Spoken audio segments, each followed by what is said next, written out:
उस दिन रात बहुत अंधेरी थी। पैराडाइज 7 स्टार होटल के टॉप फ्लोर पर लाइट बिल्कुल डिम थी और उसका कॉरिडोर ऐसे सजा था जैसे कोई मिस्टीरियस जगह हो। प्रिया बहुत ही डरी हुई एक ही दिशा की तरफ भाग रही थी। उसके कानों में एक आदमी की भारी आवाज बार बार गूंज रही थी। बिच, तुमने मेरे साथ ऐसा कैसे किया?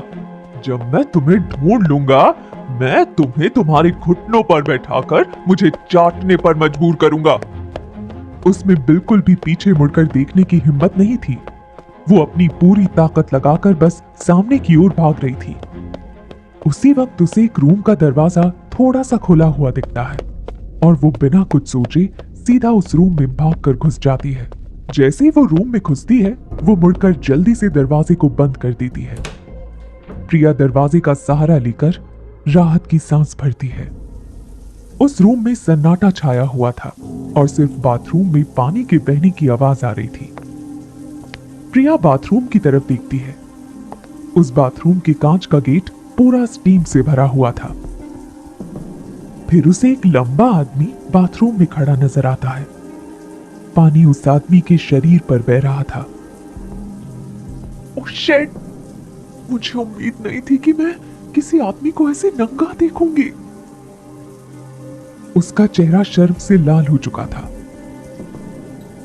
प्रिया उसी वक्त अपनी आंखें बंद कर लेती है, बट पानी के बहने की आवाज सुनती है, उतना ही उसे हॉट फील होने लगता है।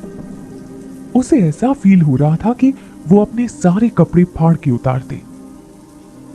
उसका चेहरा शर्म से लाल हो रखा था और उसे पसीना आना शुरू हो चुका था। कुछ ही देर में पानी की आवाज आना बंद हो जाती है। फिर बाथरूम का दरवाजा खुलता है। बाथरूम में से उस आदमी का लंबा और चौड़ा शरीर बाहर आता है। प्रिया को कुछ समझ में नहीं आ रहा था कि वो अब क्या करे।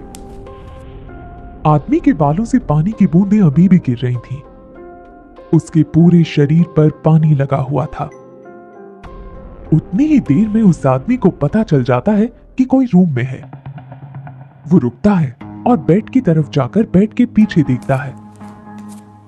प्रिया को कुछ समझ में नहीं आ रहा था, तो वो अपना हाथ स्विच बोर्ड की तरफ करती है और कमरे की लाइट ऑफ कर देती है। कौन है? उस आदमी की भारी आवाज उस शांत रूम में आती है। उसकी आंखें अंधेरे में बहुत ही खतरनाक लग रही थीं। प्रिया को लग रहा था कि वो फंस चुकी है। अब वो क्या करेगी? उतने में ही रूम के बाहर से किसी के चिल्लाने की आवाज आती है। बिच, तुम कहां चली गई? हम तुम्हें ढूंढ कर रहेंगे। वो तेज आवाज सुनकर प्रिया बहुत ज्यादा घबरा जाती है और उसी वक्त वहां से निकलकर बाहर दौड़ती है और उस आदमी से टकरा जाती है। उस पल प्रिया सीधा जाकर आदमी के चेस्ट से टकराती है। एक पल के लिए दोनों एक दूसरे के नजदीक आ चुके थे और वहां पर अलग ही माहौल बन चुका था। प्रिया को उस आदमी की खुशबू आ रही थी। आप सुन रहे हैं